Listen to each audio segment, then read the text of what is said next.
저는 영화 가운데서 국제시장이라는 영화를 굉장히 감명 있게 보았습니다. 한국 전쟁을 일생한 것인데 부산으로 피난 나왔던 그 덕수라는 사람을 주인공으로 해서 우리나라에 1950년대부터 시작하는 굉장히 어렵게 살았던 그 나라의 여러 가지 일들을 보여주는 영화입니다. 그래서 뭐 독일 광부도 가고 베트남에 참전하기도 하고. 그런데 제가 그 영화의 마지막 부분이 참 기억이 나는 것 같아요. 그 연세가 들어가지고 이제 거의 이제 마무리하는 때쯤 돼서 그런 얘기를 합니다. 혼자서 독백하면서 아버지 저 이만큼 하면 잘 살았죠. 근데 다 힘들었습니다. 영화의 대사가 굉장히 기억이 납니다. 왜냐하면은 삶을 살아가는 데 있어서 그 말처럼 우리에게 다가오는 말이 없는 것 같아요. 여러 가지 어렵고 힘들지만은 버티면서 살았다. 버티면서 살았다는 거예요. 낙심된 일도 있었고 아픈 일도 있었지만 그러나 버텼다. 그런 얘기 같습니다. 우리 인생에는 어떨까요? 낮과 밤이 있습니다. 항상 낮만 있으면 좋겠는데 밤이 온다는 겁니다. 웃음소리가 가득하면 좋겠는데 어떨 때는 울음소리가 들리기도 한다는 겁니다. 영광의 면류관이 있으면 참 좋겠는데 멸시의 면류관, 부끄러움의 면류관도 우리에게 있다는 사실입니다. 누가 웃어보고 싶지 않겠습니까? 뭘 그냥 웃고 싶겠죠. 하루에도 계속해서 일할 때도 웃고 싶고 사람 만날 때도 웃고 싶고. 그런데 또한 울어보지 않는 사람은 그 웃음의 의미를 잘 모르는 거예요. 울어보기도 하고 웃어보기도 하고. 그래서 우리 인생에는 봄과 가을도 있고 또 낮과 밤이 있다는 사실을 우리는 알아야 됩니다. 누구든지 원하든 원치 않든지 간에 그런 인생의 낮과 밤을 보내야 된다. 오늘 나오는 한 사람이 누굴까요? 바울이라는 사람이죠. 이 바울은 그 낮과 밤을 계속해서 맞이했던 사람이라고 볼 수가 있습니다. 13장 말씀 보면은 사도 바울이 또 바나바와 전도 여행을 떠나게 된 1차 전도 여행입니다. 안디옥에서 전도를 합니다. 자, 전도 열매가 있었지만 유대인들의 핍박 때문에 그곳에서 전도를 못하고 160km 떨어진 곳에 이고니온이라는 곳으로 가서 또 복음을 전하고 있습니다. 자, 그 안디옥 이고니온은 지금의 터키를 얘기합니다. 터키. 이게 네 번째로 그 당시에 큰 도시 가운데 하나인데요. 전도했더니 어떤 일이 일어났느냐면 정말로 많은 사람들이 복음을 들었어요. 그래서 많은 사람들이 나도 예수를 믿겠다고 나온 사람들이 너무 많았습니다. 교회가 붕대니까 얼마나 기쁘겠어요. 얼마나 은혜롭겠습니까? 자, 근데 그 부흥이 오래 가지 못하는 겁니다. 한 무리가 방해가 있었습니다. 어떤 사람이 방해했느냐? 예수를 믿지 않은 사람이 방해한 것이 아니고 예수를 믿었던 사람 중에서 유대인들이 방해를 하기 시작하는 겁니다. 그리고는 사도 바울에 대해서 악한 말을 퍼붓기 시작합니다. 그랬더니 그 믿는 사람 가운데 사도 바울이 그렇게 살았단 말이야. 그의 잘못된 신앙에 대해서 지적을 하게 되고 악한 감정을 계속해서 드러내고 있습니다. 자, 이런 것입니다. 우리 일로 바꾸고 얘기하면 그런 것이죠. 우리가 고향을 버리고 또한 직업도 버리고 선교사로 나갔습니다. 모든 실생했더니 그냥 많은 사람들이 그 선교 지역에 몰려들기 시작하는 겁니다. 수많은 사람들이.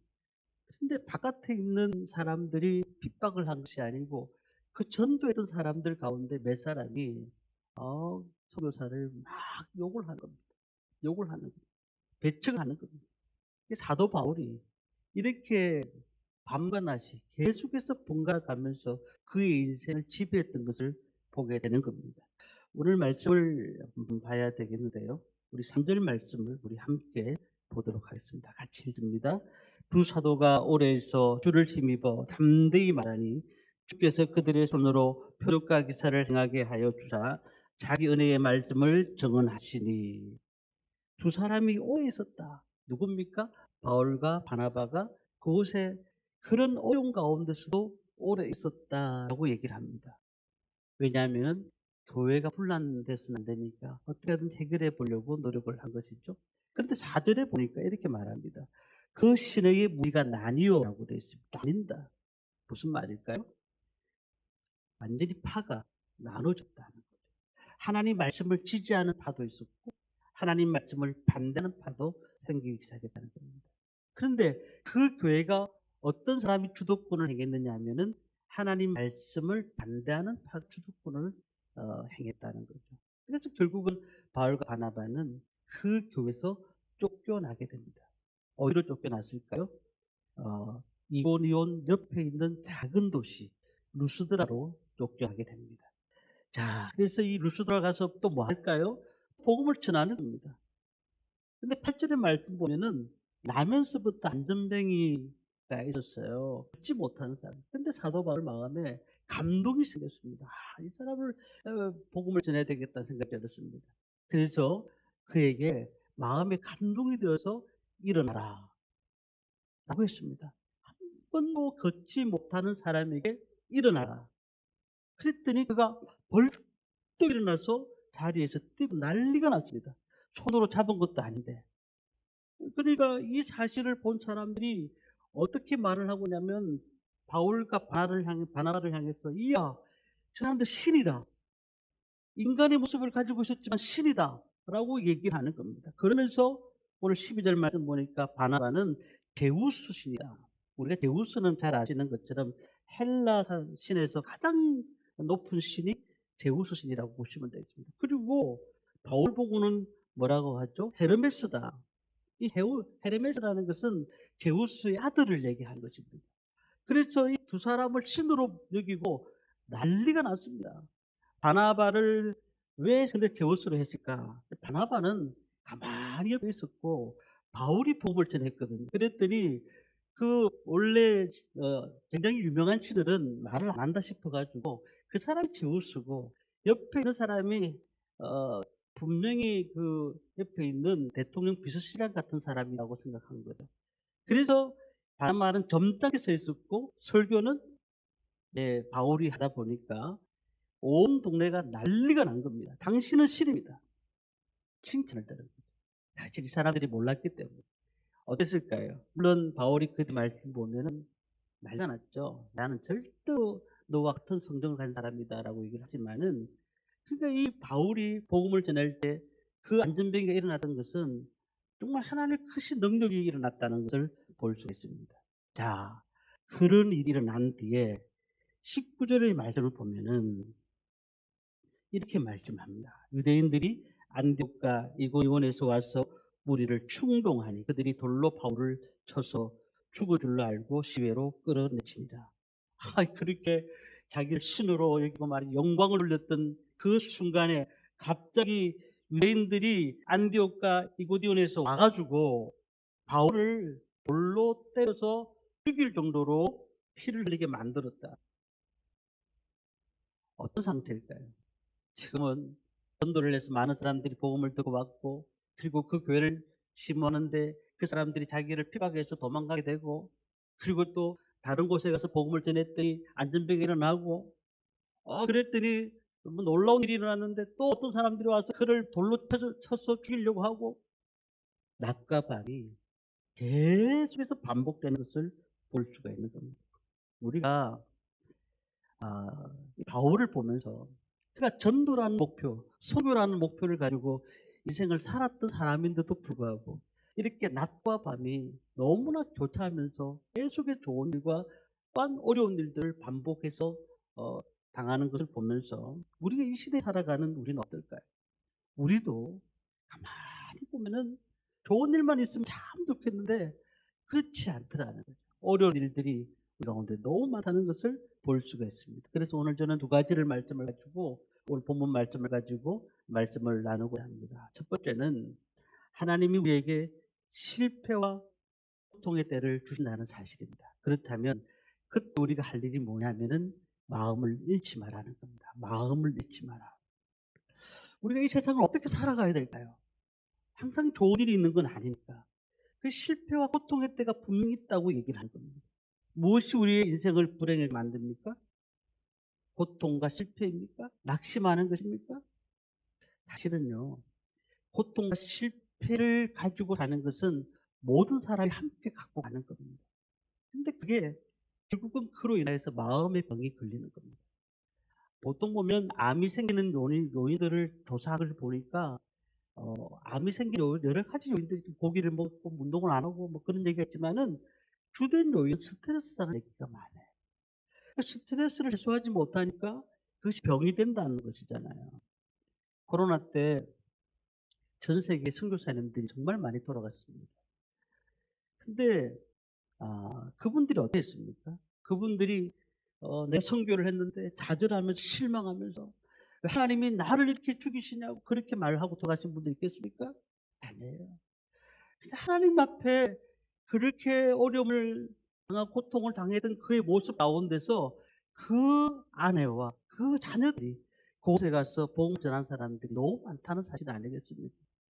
그럼 우리가 고통의 차이 때문에 그런 것이냐? 아닙니다.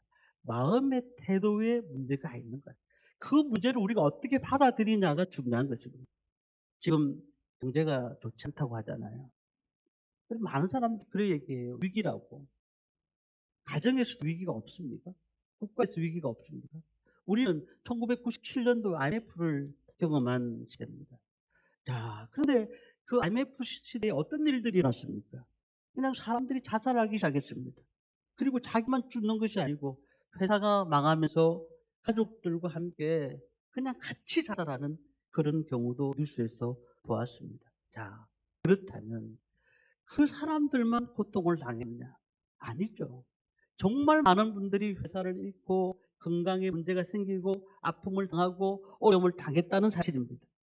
정신적인 고통, 육체적인 고통, 수많은 고통이 있었지만은 그렇지만은 낙심하고 힘들었지만은 다시 한번 오토기처럼 일어나주고 다시 새롭게 시작을 했다는 겁니다. 그러니 이 자체가 무슨 차이냐는 거예요. 마음의 차이라는 거예요.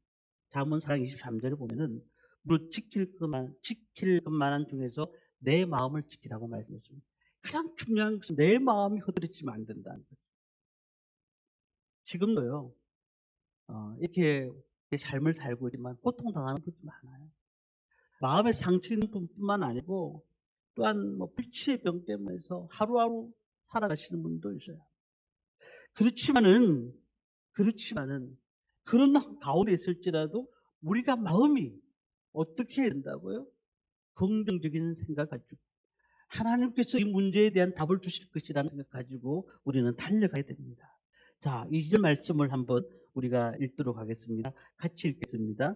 그러나 순종하지 아니한 유대인들이 이방인들의 마음을 선동하여 형제들에게 감을 품게 하거늘. 이방인들의 마음을 선동했다라고. 마음을 선동했다는 게 마음이 중요한 거죠. 그러니까 이 믿지 않은 사람들의 악감을 품었던 것이 아니고 그 형제들의 마음속에 악한 마음이 들어왔다라는 것을 얘기를 하고 있습니다. 자, 3절에 보면은 사도가 오래 있어 주를 힘입어 담대히 말하니 주께서 그들의 손으로 표적과 기사를 행하게 하사 자기 은혜의 말씀을 증언하니. 고통 가운데서도 그런 가운데서도 이 바울이 복음을 전하기 시작했다. 19절 말씀 보니까 읽은 대로요. 유대인들이 그 복음을 전하는 모습을 보면서 돌로 사도 바울을 그냥 던져서 죽일 정도까지 그를 만들었다는 거예요. 그래서 죽은 줄 알고 보니 쓰레기장에 갖다 놨다는 거예요.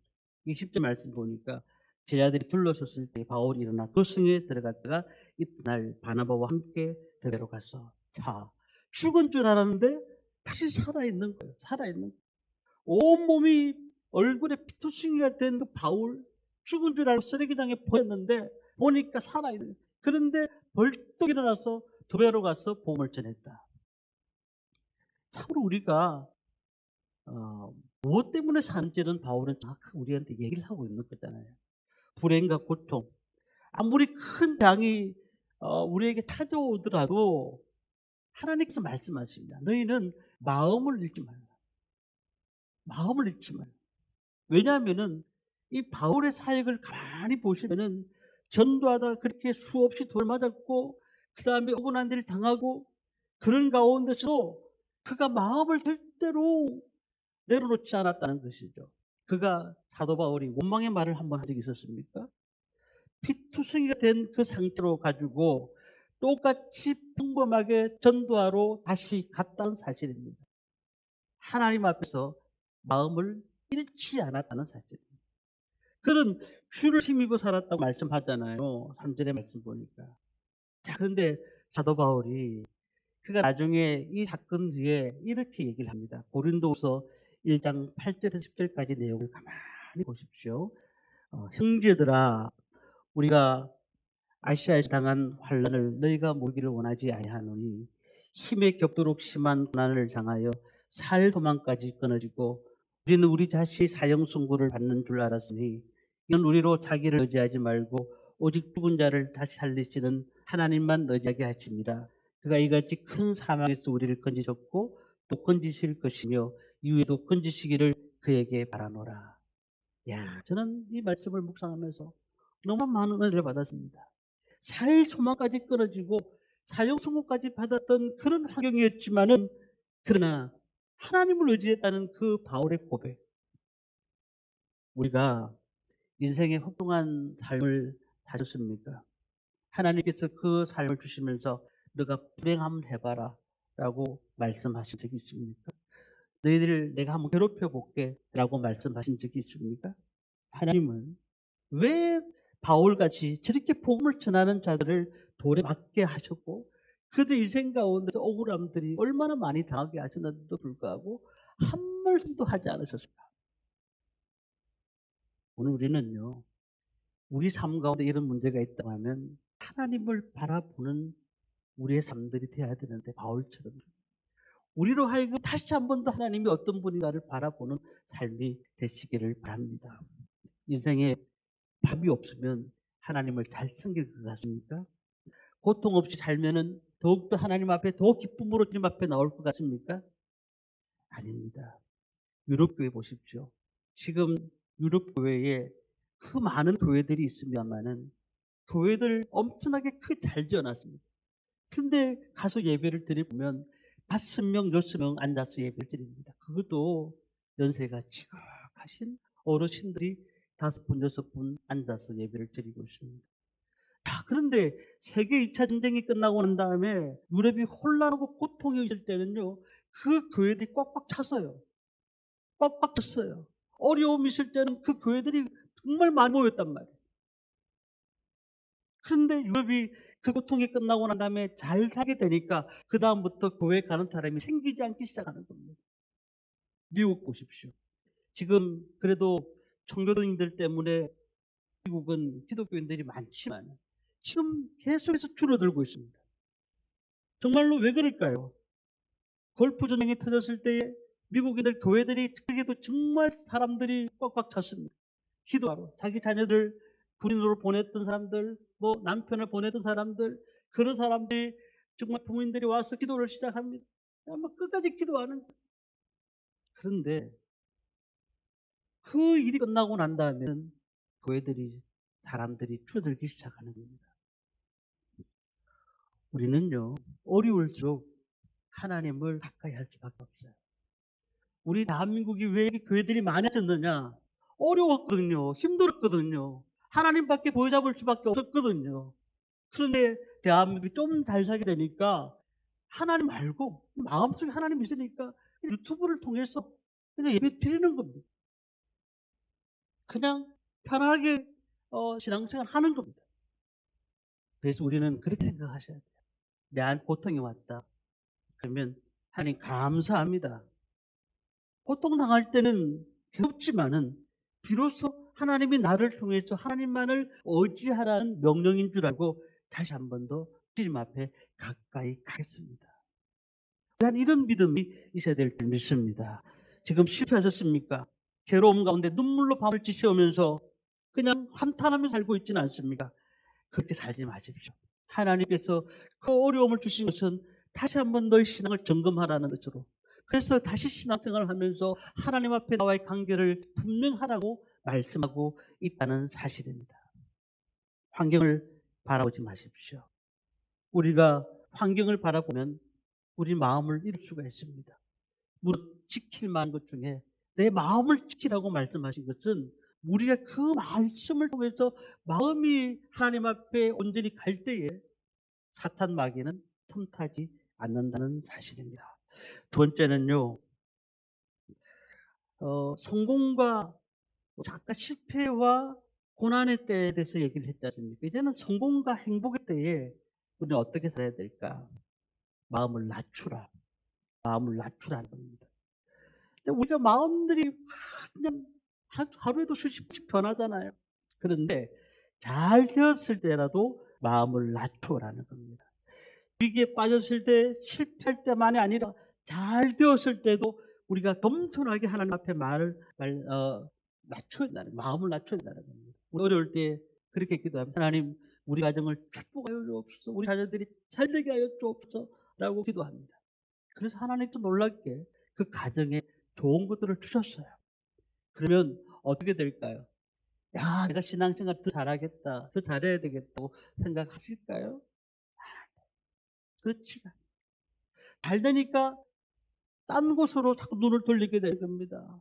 돈을 어떻게 하면 더 벌 수 있을까? 취미생활을 어떻게 할까? 또 이성관계의 문제도 또 그때에 생각이 나는 것이죠. 다윗이 보십시오. 다윗이 고통에 대해 하나님을 의지했습니다. 하나님을 의지했더니 전쟁에서 하는 전쟁마다 다 승리하게 되잖아요. 주변 국가들이 다 두려워했습니다. 다윗이 전쟁하면 무서워서 떨었습니다. 그런데 작은 전쟁이 일어난 겁니다. 근데 이건 자기가 나갈 필요가 없잖아요. 그래서 밑에 부하들을 다 보냅니다. 다윗은 뭐 하고 있었을까요? 저녁 때에 침상에서 일어나 왕궁 지붕을 거느리고 있었습니다. 그랬더니 그때 문제가 발생한 겁니다. 우리아의 아내 밧세바가 보이는 겁니다. 평안할 때에 긴장이 사라지면은 문제가 발생하게 돼 있는 겁니다. 평안해서 매일 우리가 며칠 동안 방에서 그냥 뒹구르면서 3일 동안 4일 동안 쉬는데 푹 쉬야지 라고 생각하면서 이제 할 수 있는 게 뭘까요? TV를 돌립니다. TV를 돌려보니까 채널이 100개가 넘잖아요. 계속 이제 리모컨 가지고 돌리는 겁니다. 재미가 없어요. 그러면 좀 드라이브 가볼까? 그러다가 다시 밖으로 나가는 겁니다.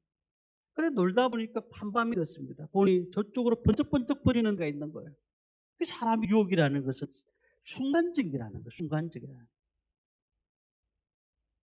그러니까 우리가 참으로 한 사람의 믿음이 진실한지 아닌지를 알 수 있는 방법이 한 가지 있습니다. 복을 받는데 어떻게 사용하는지가 그 사람에게 나타날 때, 그 복을 어떻게 사용하는지를 보면, 어떻게 관리하는지 보면 그 사람이 믿음 있는 사람인지 없는 사람인지 알 수가 있다는 겁니다. 어려울 때 기도받을 때는 간절하게 기도받습니다. 그러나 우리가 참으로 편하게 되었을 때는 기도받을 일이 없습니다. 아유, 괜찮아요. 그냥 하나님께서 잘해주셨네요. 감사합니다. 하고 끝나는 거예요.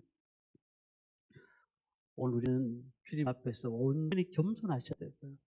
또한 우리가 하나님 앞에 마음을 낮추시기를 바랍니다. 옥동자로 알려진 정종철이라는 그 개그맨 아시지 않습니까? 그 사람이 이제 냉면집 종업원을 했었어요. 그리고는 개그맨이 됩니다. 이 사람 원래 이제 예수를 잘 믿었어요. 하나님 앞에 기도했더니 개그맨 되게 만드셨습니다. 그래서 그냥 그 개그 콘서트에 나와가지고 많은 사람들을 웃겼습니다. 사람들이 부르는 데가 많은 거죠. 그런데 어떤 문제가 생긴지 아세요? 주일날까지 오라고 하는 거예요. 주일날까지. 그래서 그래, 하나님 앞에 조금만 좀 눈 좀 감아 달라 하자. 왜냐하면 내가 지금 돈 벌어서 나중에 내가 하나님 잘 쓰기면 되지 않겠냐 라고 생각해서 그가 주일을 범하면서 TV에 나가고 그리고 극장에 나가서 공연을 하기 시작합니다. 그런데 놀라운 거는 그리고 난 다음에 일이 더 잘 된 것이 아니고 무너졌다는 사실에 우울증이 옵니다. 그리고 결혼을 했는데 이 아내는 사실 불교 신자인데 그 종종철 보면서 한 말이 당신은 교회 가야 된다. 교회 가야 된다. 그래서 교회를 갔는데 그 십자가를 바라보면서 마음이 녹아지기 시작합니다. 나는 하나님 앞에 나오는 것이 내 인생의 가장 큰 목적이다. 그렇게 고백을 했다는 거예요. 지금도 그렇게 간증하고 다닌다는 얘기를 제가 들었습니다. 저희 아버님께서도 개척교회를 하셨고 저도 뒤를 이어서 개척을 하고 있습니다. 그런데 개척교회 아픔을 느낀 적이 있습니다. 개척교회 물질이 없어서 사람이 없어서 그런 거는 다 똑같이 느끼는 거지만 그거 말고 같은 게 하나 느끼는 게 하나 있습니다. 뭐냐면은 처음에 개척교회를 하고 사역을 하면은 성도님들이 그래도 오셔요. 오셔서 그분들하고 같이 하면 그분들도 은혜를 받아요. 아이고 내가 작은 교회 섬기기 잘했다 하면서 열심히 하세요. 그런데 신앙이 점차 자라잖아요. 자라게 돼 있어요. 자라니까 작은 교회 양이 안 차는 거예요. 작은 교회. 그러면서 이제 옆에 주위 사람들이 얘기하는 거야. 야, 큰 교회 가야 된다. 큰 교회 가야 자녀들도 그렇고 잘 된다. 그러니까 큰 교회 가자. 그래서 이제 이분들이 큰 교회를 가는 거예요. 다른 교회 안 다닌다면 제가 신방을 가겠는데 교회를 가겠다는데 신방을 갈 필요가 없잖아요. 그러니까 왜 얘기하지 물어보니까 그런 얘기를 하는 거예요. 큰 교회 가야 장사도 좀 잘 되고 내가 죽으면 장례식에 사람도 많이 온다. 그래서 큰 교회 가는 게 맞다. 저도 할 말은 없잖아요. 그런데 하나님이 보시잖아요. 하나님이 우리가 정말로 하나님이 부어주신 곳에서 헌신하는 그 장면을 하나님 모르실까요? 그 어려움 가운데서도 힘들어하면서도 그 교회를 주님 앞에 온전히 섬겼던 모습을 모르실까요? 하나님은 우리가 받는 지금 이 땅에서 받는 것보다 하늘에서 천국의 상급이 더 크다는 사실이에요. 평안할 때, 지금 우리 교회가 부흥하고 있을 때 더 잘 섬기시기를 바랍니다. 하나님이 부어주시는 곳에 은혜가 있는 것입니다. 우리의 평안한 것을 가지고 늘 사람들이 생각하는 거예요. 늘 생각하는 거예요. 제가 잘 아는 얘기를 하나 드리고 말씀을 정리하려고 합니다. 바람과 햇빛이 내기를 합니다. 그런데 야, 누가 저 지나가는 저 사람의 외투를 벗길 것인가? 그래서 바람과 햇빛이 내기를 합니다. 너 힘이 세다, 너 힘이 세다 이렇게 경쟁을 붙었습니다. 첫 번째 이제 바람이 먼저 시작합니다. 내가 먼저 하마. 그래서 바람을 일으킵니다. 그랬더니 사람이 날아가게 생겼어요. 그러면 분명히 저 옷을 벗을 것이다 라고 생각을 했습니다. 바람을 조금 부니까 어떻게 할까요? 이냥 벗겠지라고 생각했는데 조금씩 옷을 움들여서 입는 것입니다. 그러니까 더 큰 태풍을 보냈더니 더 입는 것이에요. 실패했습니다. 이게 햇볕이 잠잠함에 점잖게 나섰습니다. 저 사람의 옷을 내가 외투를 벗겨보겠다. 그러면서 따뜻하게 합니다. 따뜻하게 해주니까 위에 단추를 하나 풉니다. 그리고 좀 더 따뜻하게 하니까 이제 단추를 다 풉니다. 그리고 불과 막 찜질방을 이제 딱 보내니까 이거 코트를 벗어버렸다는 거예요. 자, 이게 재미난 얘기 같지만은 이 얘기 만든 사람이 그 이유가 있어요. 고통과 불행보다는 행복을 관리하기가 더 힘든 거예요. 행복과 성공 뒤에는 반드시 사탄의 유혹이 따른다는 사실입니다. 오늘 14장 14절 15절 말씀 보니까 이렇게 얘기를 하고 있습니다. 이 우리 말씀을 함께 읽겠습니다. 14절 15절 같이 읽습니다. 두 사도 바나바와 바울이 듣고 옷을 찢고 무리 가운데 뛰어들어가서 소리질러 이르되 여러분이여 어찌하여 이러한 일을 하느냐. 우리도 여러분과 같은 성정을 가진 사람이라. 여러분에게 복음을 전하는 것은 이런 헛된 일을 버리고 천지와 바다와 그 가운데에 만물을 지으시고 살아계신 하나님께로 돌아오게 합니다. 그리고는 8절 보면 이렇게 말하고 무리를 말려서 자기들에게 제사를 못하게 했다라고 말씀을 하고 있습니다. 우리가 하나님 앞에 나서는 것은 겸손하셔야 됩니다. 어려울 때 더 기도하시고 또한 잘 될 때에 하나님 앞에 다시 한 번 더 우리를 세워나가는 것이 중요합니다. 베드로전서 5장 5절에 보니까 하나님께서는 교만한 자는 대적하시되 겸손한 자에게 은혜를 주시겠다고 말씀하셨습니다. 박태선 장로가 있습니다. 박태선 장로는 얼마나 그가 말씀을 잘 전했는지 그가 손만 대다면 사람들이 병이 나았습니다. 그런데 그 마음속에 하나님이 주신 축복을 관리하지 못했습니다. 그래서 교만했습니다. 그러면서 뭐라고 한 줄 아십니까? 박태선 장로가 내가 곧 예수다라고 말했습니다. 여러분 잘 아시는 신앙촌이 이 사람이 설립한 도입니다. 빗나가게 됩니다. 우리가 잘난 부분이 뭐가 있습니까? 근데 다 하나님이 주셨다는 사실을 기억하셔야 됩니다. 하나님께서 주셨던 것은 우리가 마음을 낮추고 하나님 앞에 온전히 하나님을 바라보면서 오늘도 살아가시기를 바랍니다. 빌립보서 4장 11절 12절 내가 궁핍함으로 말하는 것이 아니니라 어떤 형편이든지 나는 자족하게 비웠나니 나는 비천에 처할 줄도 알고 풍부에 처할 줄도 알고 모든 일 곧 배부름과 배고픔과 풍부와 궁핍에도 처할 줄 아는 일체의 비결을 배웠노라. 오늘도 이러한 삶을 살아드리는 저와 성도님들 되시기를 주님의 이름으로 축원합니다.